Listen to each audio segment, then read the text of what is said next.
De hecho, en Uruguay hay quienes a la plataforma por la igualdad de derechos entre el hombre y la mujer le coloca una etiqueta, una bolsa, la pone arriba de que eso es ideología de género y ahí encuentra un demonio.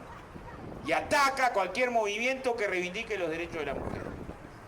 Y los derechos laborales en un país que tuvo años de ausencia de derechos a los trabajadores, de ausencia de los más elementales derechos a los trabajadores, alcanza solo con enunciar que hace apenas 10 años que el trabajador rural tiene derecho a las 8 horas, para darnos cuenta hasta qué punto estaban vulnerados los derechos laborales en Uruguay. Pero Uruguay es un país que tenía un 46% de trabajadores y trabajadoras fuera de la seguridad social, un 80% del trabajo doméstico fuera de caja, un salario mínimo de 1.200 pesos. Para poner algunos ejemplos, una garrafa de gas valía 300, o sea, salario mínimo igual a comprarte 4 garrafas en el mes. Ese era el salario mínimo en el Uruguay. A pagar la luz gastando 15 días para pagar la luz. Sin negociación colectiva, sin libertades sindicales, una tasa de sindicalización bajísima. Y ese país que tuvo tan atacados los derechos sindicales, para los que militamos en la década de los 90 nos acordamos como anécdota y como ayuda a memoria. A mediados de los 90, en un momento, nos despidieron a 3 dirigentes del secretariado ejecutivo del PICNT. O sea, no era que despedían sindicalmente a un trabajador recién afiliado a su sindicato, que está mal, o a un delegado sindical, que también está mal. No, a los principales dirigentes sindicales. Al Turco Adala lo echaron del Alcán por ese tiempo, al negro Luis Puy lo echaron del Gas y a Ismael Fuente de la Pepsi. O sea, los sectores económicos te mostraban que podían despedir a los principales dirigentes sindicales, dando como una señal de las tribus esas que ponían las cabezas arriba de las lanzas. Si puedo echarte a los principales dirigentes sindicales, andá pensando en afiliarte a un sindicato. Uno puede decir, un país que atravesó esa barbarie sindical, esa barbarie contra los trabajadores organizados, una vez que conquista derechos sociales sindicales, los derechos de las domésticas, mejora el salario mínimo, genera una ley para establecer que es delito poner en riesgo de vida a trabajadores, tendríamos que estar todos defendiendo esas conquistas democráticas. Sin embargo, hay más críticas hoy a las luchas sindicales y a los derechos sindicales que las que teníamos hace 15 años. ¿Qué quiero decir, compañeros y compañeras? Quiero decir que los cambios, aún los cambios positivos, solo no alcanzan si no son capaces de enraizarse en la conciencia política que diga nuestro proyecto de país es con los trabajadores, con derechos laborales, ensanchando la participación. En Uruguay habíamos más de 1 millón debajo de la línea de la pobreza y en los niños estará más duro. O sea, 2 de cada 3 niños uruguayos bajo la línea de la pobreza. La cantidad de gurises con dificultades psicomotrices por mala alimentación menores de 5 años era de 1/3, 1 de cada 3. 1 de cada 3 niños en Uruguay en el año 2004 tenía dificultades en el aprendizaje por comer mal o una dieta en base a polenta. Un país que tuvo ese nivel de exclusión social, bueno, no hay duda que se incrementó la inversión pública social, no hay duda. No hay duda que la asignación familiar, que antes era solamente un derecho que tenía la madre trabajadora o el padre trabajador en caja y estando trabajando, hoy se extendió y se construyó un plan de equidad y se construyeron un conjunto de medidas para atender la población más vulnerada. 6.500 mujeres de las que estaban en las condiciones más extremas de pobreza hoy están trabajando en cooperativas sociales porque se ha estimulado la creación de cooperativas sociales y la contratación y el programa de Uruguay, asistencia odontológica. Y para la parte de la población que está peor de todas, porque tiene mayores niveles de exclusión de la situación en discapacidad, se hizo un convenio con Cuba para que algunos médicos vinieran a enseñarnos a aprender prótesis, se generaron más de 1.000 prótesis gratuitas. La oposición estaba preocupada porque se compraron algunas sábanas para los médicos que vinieron, no por las 1.000 prótesis que se entregaron a más de 1.000 familias que estaban en condiciones de mayor vulnerabilidad. Lo que quiero decir es, un país que sufrió tanto las desigualdades y que todavía quedan, tendría que estar hoy enamorado de las políticas sociales, defendiendo la capa y espada. Sin embargo, como no todo es lineal en la lucha política y social, hoy se cuestionan más las políticas sociales que antes. Hace 20, 25 años atrás era imposible encontrar un paisano que criticara la asignación familiar, que pidiera que la saquen. ¿Cuál era el comentario? Acordémonos lo que estamos... Hay jóvenes, pero... ¿Cuál era el comentario? Te pagan cada 2 meses, es muy poco, es un disparate que la pierdas cuando quedas sin laburo. Tendría que dársele más a la mujer que está más embromada, con más gurises. Esos eran los comentarios. Hoy, ¿cuáles son los comentarios en la esquina? Hay que ver en qué gastan, es mucho lo que se les da. En algunos casos 1.500 pesos, 2.000 pesos. Para tirar un mes. O sea, la conciencia social tendría que ir en la otra dirección. Y repito, ni un minuto podemos aceptar que quien recibe una política social es que no quiere trabajar. Se anotan 30.000 para los planes de trabajo por Uruguay para sortearse en un puesto de trabajo de 8 o 9.000 pesos por mes. Trabajamos todo el mes cortando el pasto. Pero es fácil pegarle a los pobres. A los pobres es fácil pegar. Estigmatizarlo, marcarlo con una cruz. Algo habrán hecho. Ojo con las políticas que incrementen inversión sobre la parte más vulnerada. Cuando hay subsidio a los ricos o a sectores acomodados, ahí sí se arma un escándalo. El año pasado, para modificar privilegio inadmisible de la caja militar, se armó un escándalo. Y la verdad nos quedamos cortos. Porque cuando podamos lograr desde la seguridad social que todo el que se jubile con un sueldo mejor de cuando estaba trabajando, bárbaro. Pero que solo lo tengan algunos uruguayos sí y otros no, no tiene gollete. Sin embargo, tuvimos una batalla campal. Y hoy, en el mismo país que estamos discutiendo posibilidad de atender con políticas sociales, atender situaciones más o menos complejas, hay sectores que reciben subsidios multimillonarios. Sin embargo, ahí no está colocada la discusión. Entonces, compañeros y compañeras, lo que queremos decir es que no alcanza con que el Uruguay esté mejor. Es evidente que el Uruguay está mejor que lo que estaba en el 2004. Es evidente. Aunque uno quiera cerrar los ojos, es muy claro. Es muy claro. Ahora... con eso no ganás la batalla política sola. No ganás. A ver, en materia de salud pública, cualquiera que se atendió en salud pública sabe cuáles eran las condiciones de salud pública. Cualquiera que nos atengamos en salud pública hoy sabe cuáles son. Ahora, claro, la semana pasada el Hospital Maciel fue nombrado Hospital Público Ejemplo de toda América Latina y eso no nos conmueve, no nos emociona porque no aparece en la televisión. Y si mañana falta un paquete de aspirina, un blister, en algún hospital, ahí se arma un escándalo gigantesco. Sobre salud pública, la lupa. Ahora, nos tocó agarrar un país donde casi triplicaba, hay un informe de la Sociedad de Pediatría, la Comisión de Población y Desarrollo, casi triplicaba la mortalidad infantil en los hospitales públicos con respecto al privado. Y el año pasado el Pereira Rosell tuvo un porcentaje de mortalidad infantil más bajo que el promedio. Eso es magia. Este país, que tenía casi 80.000 uruguayos que estaban condenados a quedar ciegos por ser pobres, por no poder pagar una operación, tuvo que llegar el Frente Amplio y la solidaridad cubana para instalar el hospital de ojo y generar política de salud. Ahora, ¿eso alcanza? No.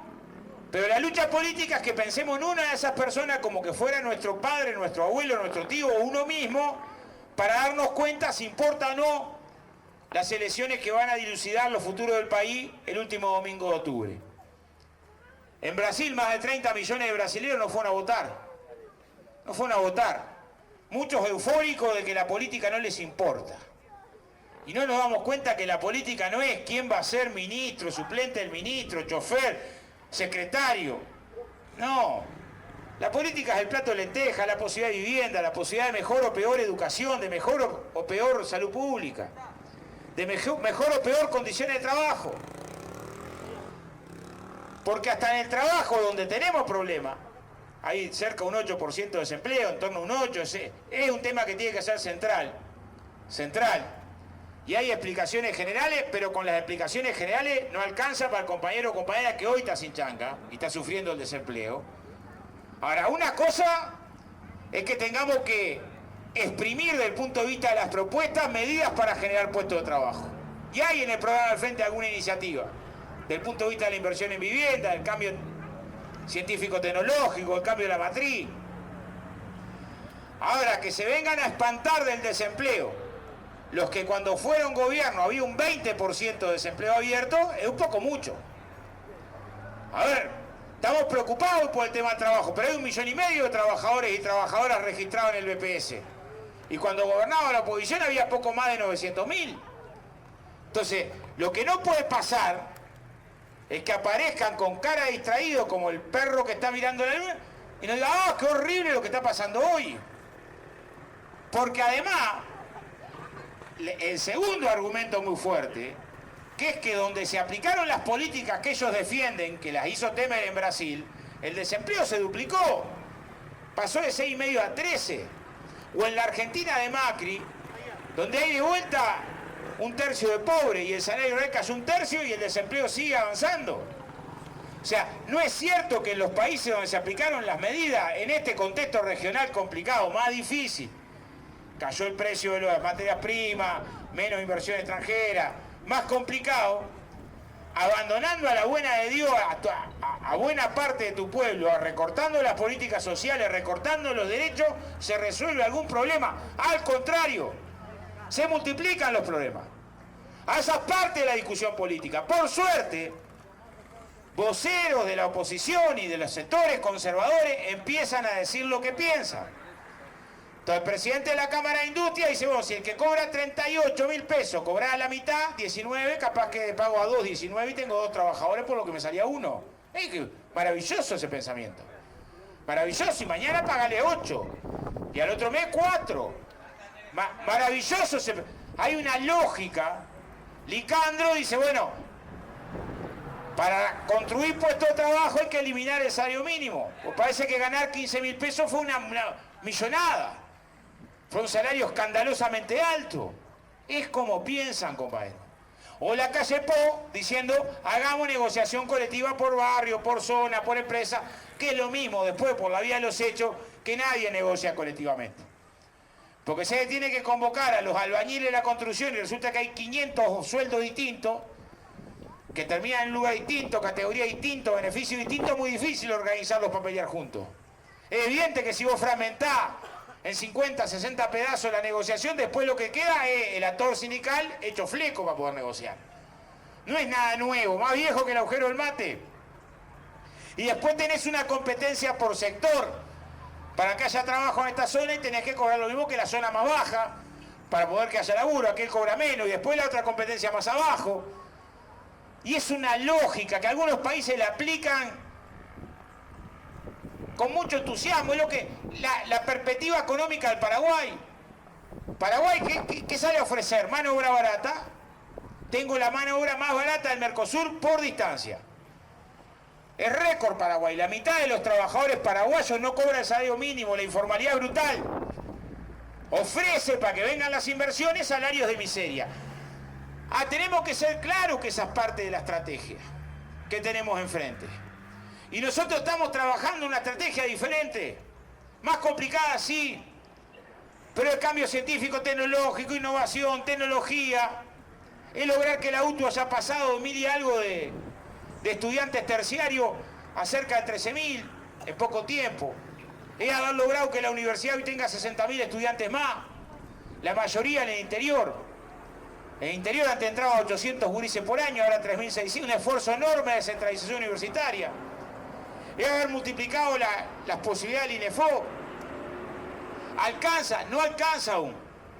Pero es pensar que en todo caso, si te eligen para invertir, no sea porque tenés salario de $100 al mes, sino que te elijan a invertir porque tenés la mano de obra más altamente calificada, los procesos productivos más alta calidad, la mejor negociación colectiva. Eso no se logra sin negociación salarial o con salario de miseria. Hay ahí una discusión pesada de los proyectos del país, pero el problema es que si no somos capaces de explicarlo, va a haber un puñado grande de trabajadores que vaya y vote en contra de su interés en octubre. Loco feliz, ¿no? O que no vote pensando que no votar resuelve algo. Hay una imagen que coloca Alfredo Citarrosa en un recitado genial, Guitarra Negra, en la que en un momento habla de la res que entra al frigorífico. Y la primera res que entra pancha al frigorífico. Ni siquiera esquiva el marrón. Va a que le den un marronazo en la cabeza. Ni se dio cuenta qué estaba pasando. Pero recibió el marronazo. Bueno, hay una parte de nuestro pueblo que si no somos capaces de aclarar con mucha paciencia, poniendo orejas, escuchando mucho, pero hacer balance de estas cosas, hacer balance de no querer volver al Uruguay donde la política social para la mujer con 5 gurises a cargo era la no política social. Y eso era el 2004, no hace 500 años. ¿Qué puerta tenía para golpear? ¿Dónde podía pedir que le incrementaran algo? Donde los derechos de los trabajadores a negociar salario eran no derechos de los trabajadores. Donde la salud pública era salud de pobres para pobres. Algunos conocimos el carnet de pobre, te daban, tenés carnet de pobre, te tenés salud pública. Esa era la... No es comparable al Pereira hoy, centro de referencia a trasplante de médula, o al Maciel, o al Hospital Tacuarembó. Falta, claro que falta. Pero falta menos.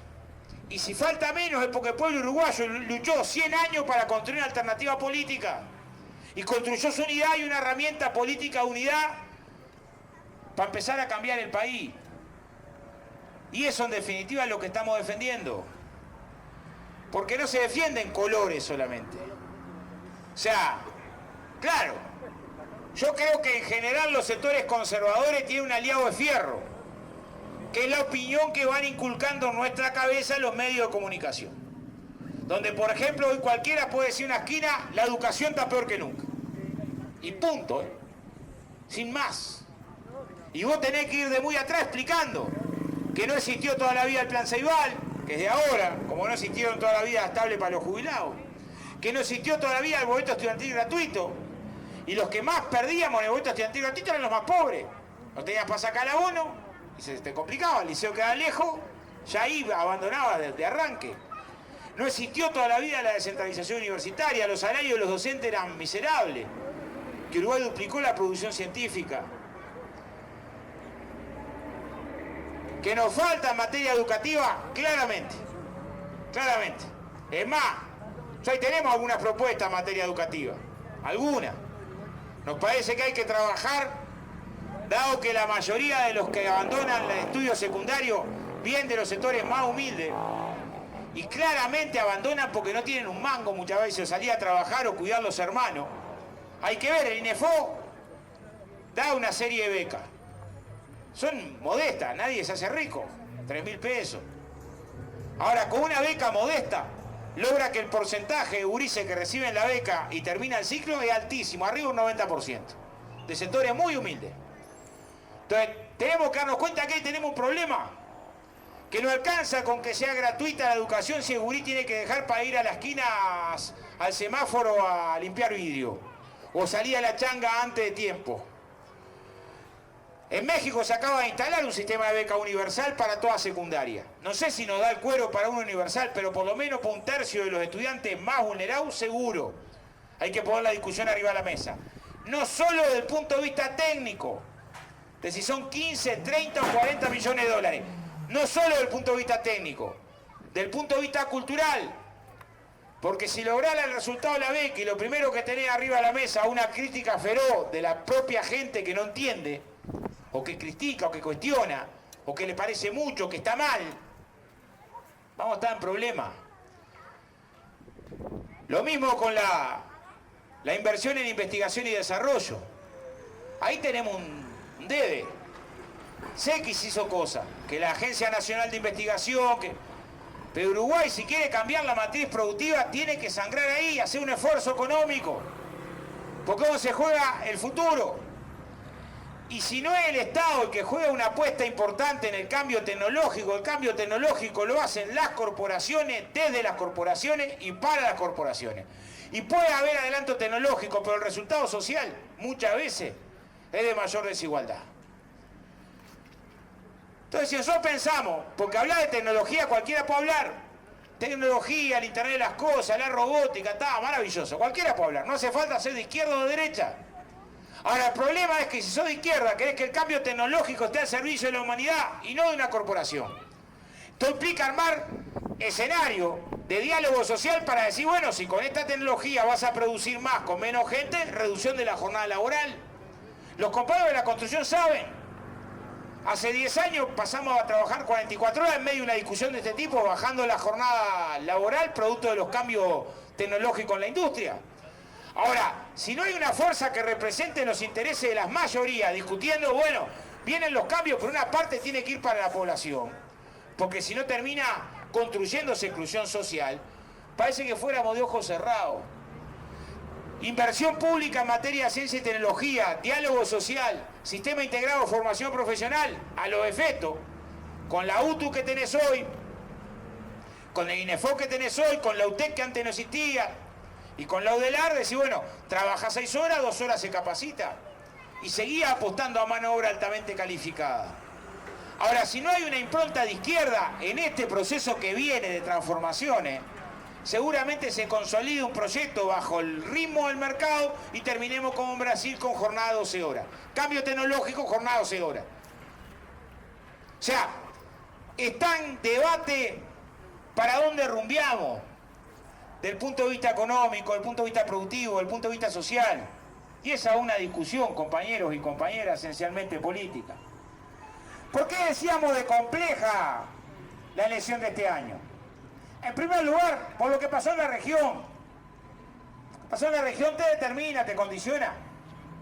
Y además porque lo que pasó en la región, entre otras cosas, es que hubo muchas de las fuerzas de izquierda que una vez que llegaron al gobierno, pensaron que los cambios se hacían solo desde el gobierno. Y hay que luchar por el gobierno. Una parte de los cambios sociales se hacen desde el gobierno. Pero hay otra parte de los cambios sociales, compañeros y compañeras, que se hacen en los barrios, en las comisiones de fomento, en las cooperativas, en los sindicatos, en las universidades, en los movimientos sociales. Y si la izquierda llega al gobierno y se distancia de los movimientos sociales, termina pasando cuando querés acordar la batalla cultural por los significados de las luchas políticas, se debilita. Y empezás a tener cada vez más gente que le tiene bronca a los planes sociales, o a los sindicatos, o a las empresas públicas, o a esto. Nosotros antes de ser gobierno ganamos la batalla cultural, claramente. Defendimos las empresas públicas, generamos niveles de solidaridad por abajo del tejido social. ¿Cómo pasamos la crisis del 2002, compañero? Hecho fleco, pero juntos. Al costado de una olla con un poco de arroz, juntos. Y tratando de ver que el último gurí de la familia más en el fondo no quedara en banda. Y también ganás batalla de la necesidad de la solidaridad, de las luchas concretas, porque la cultura no se aprende en un texto o en un manifiesto. Se aprende andando, se aprende cuando se camina. Todos compañeros y compañeras. Está eso en discusión. Está eso en discusión. Y el momento no viene fácil. No viene fácil. Tuvimos un movimiento ruralista que reclamó las políticas de Macri hace un año, reclamaba devaluación como en la Argentina, que terminó como terminó, hecha fleco en la Argentina, con un 50% de inflación, hace un año. Hay que ir al archivo, ¿no? Hace un año que decían, hicimos una marcha en Uruguay y el que nos escuchó fue Macri, Macri Andavaro, veo que está haciendo Macri. Colapsó la Argentina con Macri. Tuvimos provocaciones que también nos demuestran esta idea, compañeros. Los cambios no se hacen solo desde el gobierno, se hacen desde la sociedad. El Parlamento votó la ley de negociación colectiva. El Poder Ejecutivo convocó a los consejos de salario. Ahora, en el medio rural, alcanzó con que la Asociación Rural y la Federación Rural, dos de las gremiales patronales más poderosas, no fueran para descalabrarnos un sector de actividad. No fueron. Y vos decís, ¿y qué hacemos? No fueron. Ahí tenemos dos problemas para reflexionar. Los derechos están en el texto, pero no tenés organización de base social que la luche, quedan como letras escritas arriba maravillosas. Pero en segundo lugar, tenemos que ir a un cuarto gobierno, que si nuevamente las patronales rurales toman esta provocación, tengamos la voluntad y el coraje para agarrar la plataforma que llevan a los consejos de salario los trabajadores rurales y ya que no negocian, votarla vía ley. Porque no puede ser que los derechos queden postergados. Y porque los cambios en última instancia, compañeros y compañeras, los cambios en última instancia no son un problema de gestión, de cómo administro. Los cambios en última instancia es en el conflicto entre los que tienen poder y los que son desposeídos, reivindicar los derechos de los desposeídos. A ver, si hubiéramos esperado que nos dieran el visto bueno las patronales rurales para las 8 horas del trabajador rural, estaríamos esperando hasta ahora. No hay ahí un problema de gestión. Hubo que tener voluntad política. Si hubiéramos esperado a que los oftalmólogos, que hasta el último minuto resistieron, y no solo los oftalmólogos, también estuvieron en contra del hospital de ojo de la oposición, y habría que recordarlo eso, también en cada barrio y en cada esquina. Si no hubiéramos tenido el coraje de enfrentar a esas corporaciones para defender el derecho de las decenas de miles de uruguayos que estaba en dificultad por no poder acceder a una operación sencilla como la de catarata, estaríamos esperando hasta ahora. Quiero decir, compañeros y compañeras, que en algunos terrenos lo que vamos a tener que resolver es orientar la política en el sentido popular de las grandes mayorías de nuestro pueblo. Y para eso precisamos amplio respaldo popular. Por eso creemos que esta campaña es una campaña no de colocar propuestas en el aire o promesas electorales, sino de trazar orientaciones en torno a las cuales organicemos pueblo. Convoquemos a la participación, porque seguramente para buena parte del programa del Frente Amplio vamos a precisar muchísimo respaldo. Uno repasa el programa que votamos en diciembre y nos habla, por ejemplo, de duplicar la inversión en vivienda. Y es un gol, pero un enorme esfuerzo desde el punto de vista fiscal. Un enorme esfuerzo.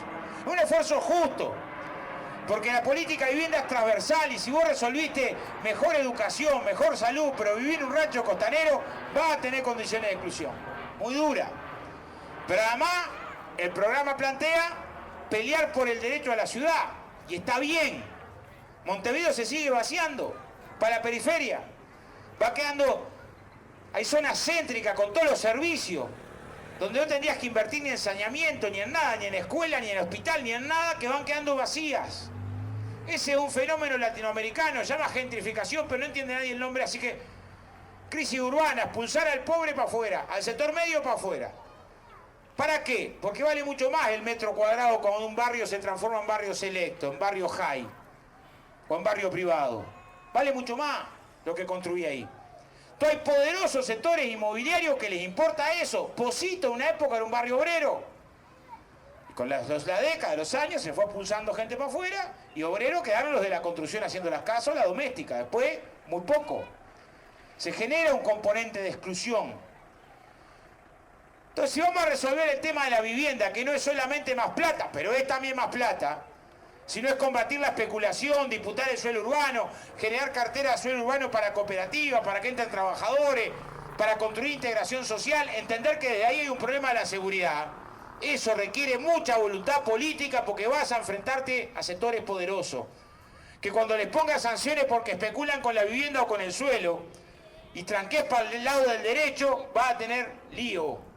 Entonces, si de este lado el gobierno que sale electo no tiene amplísimo respaldo de la Federación de Cooperativas, de la Asociación de Arquitectos, de los trabajadores de la construcción y de los propios vecinos de los asentamientos, porque en última instancia no queremos dar la casa, queremos que se luche por la casa y que sea una conquista social, que se entienda que se conquista un derecho, y ese es un fenómeno más complejo, pero más necesario, porque de última empodera. Para esa batalla precisamos mucho respaldo popular. Lo mismo para que el cambio científico-tecnológico que explicábamos recién sea con inclusión social y no con exclusión social. Sea primero, pero con inclusión, con empresas públicas como locomotora del desarrollo. Claro, a veces lo que nos falta también es más militancia social. Antes era más común que el mismo compañero o compañera que estaba en el comité de base era el que organizaba el merendero, el que organizaba la olla popular, el que organizaba los gurises del barrio, para que tuvieran acceso al deporte, a la cultura. Y hoy muchas veces eso se nos entró a perder en los barrios. Y también es cómo construimos tejido en los barrios. Porque cuando hablamos del no a la violencia, implica atender todas las formas de violencia, también todas las de desigualdad. En Uruguay hay 2.300, 2.400 escuelas, por ahí. Escuela de arte, pública, para que los gurises tengan acceso gratuito.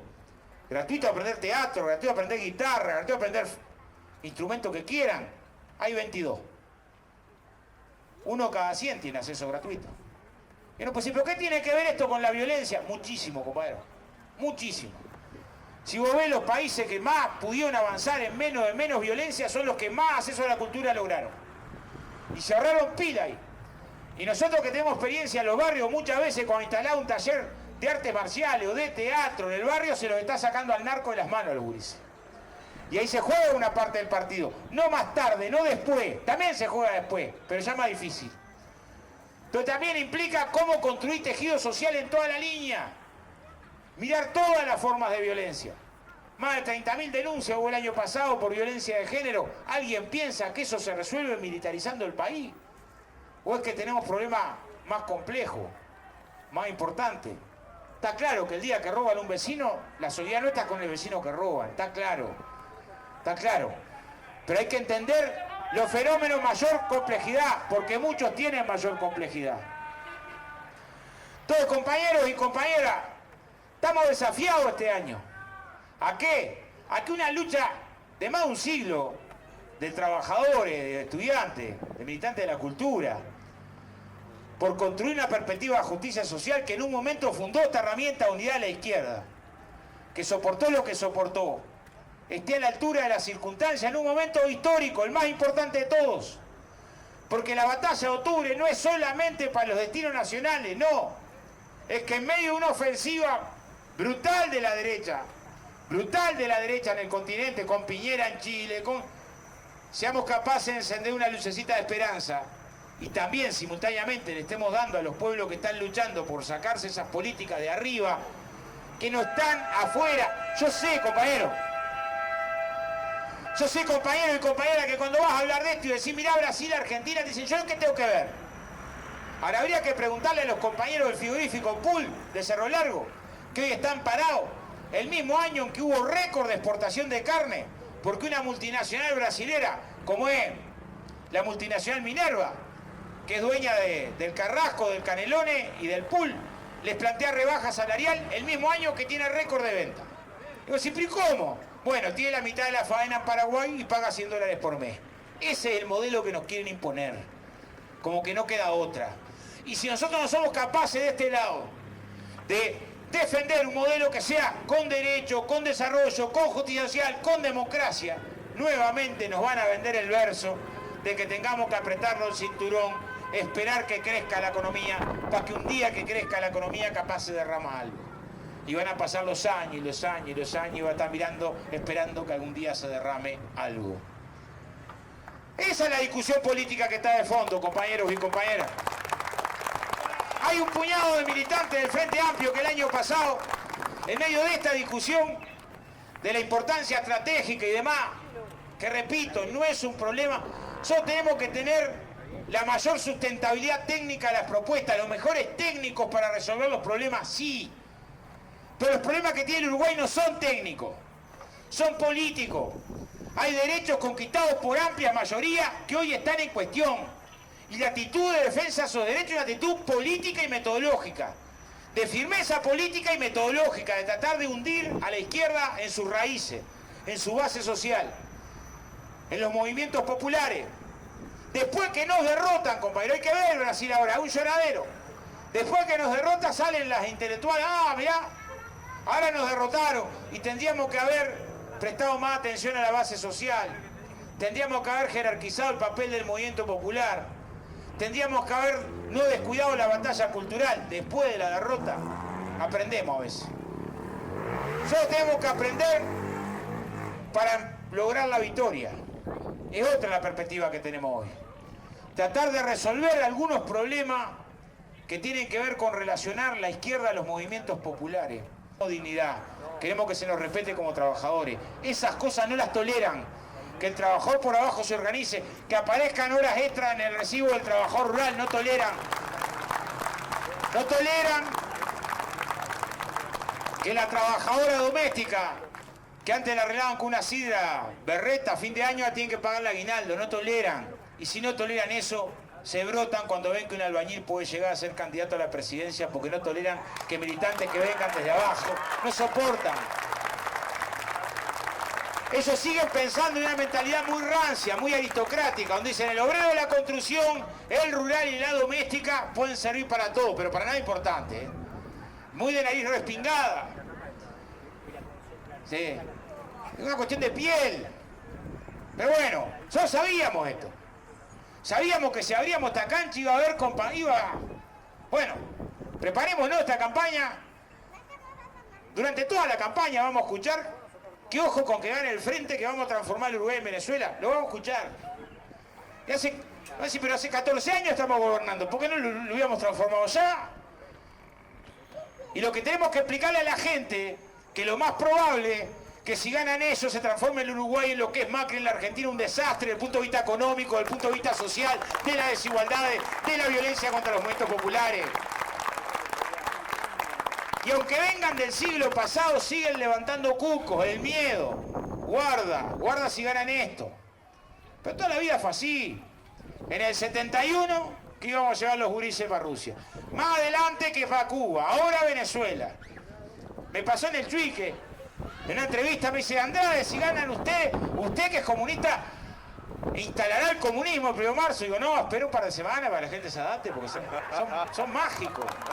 Pero ellos van a intentar, ellos saben que si el pueblo uruguayo nos da la responsabilidad, vamos a luchar con el pueblo uruguayo por una cosa, aplicar el programa de gobierno del Frente Amplio, unir a nuestro pueblo en torno a un Uruguay más justo, más solidario, de más trabajo, con más derechos, con más democracia.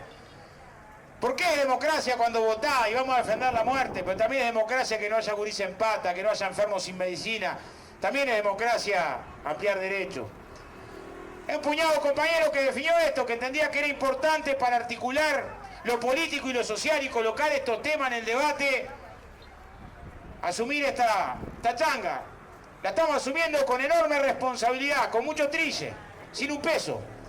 Pero nunca la izquierda previsó un peso para explicar su idea y vamos a tratar de hacerlo como lo hicimos toda la vida, recorriendo barrio a barrio, conversando con nuestros compañeros y encontrando por todos lados compañeros y compañeras que se suman a intentar parar a la izquierda en un momento histórico como tiene que pararse, con mucha dignidad. Capaz es un maracanazo ganar cuando toda América Latina está dándose vuelta patas para arriba con políticas de derecha, pero si hay un país, una patria que sabe maracanazo, es esta. Vamos arriba, compañeros y compañeras, que viva el Frente Amplio. Salud.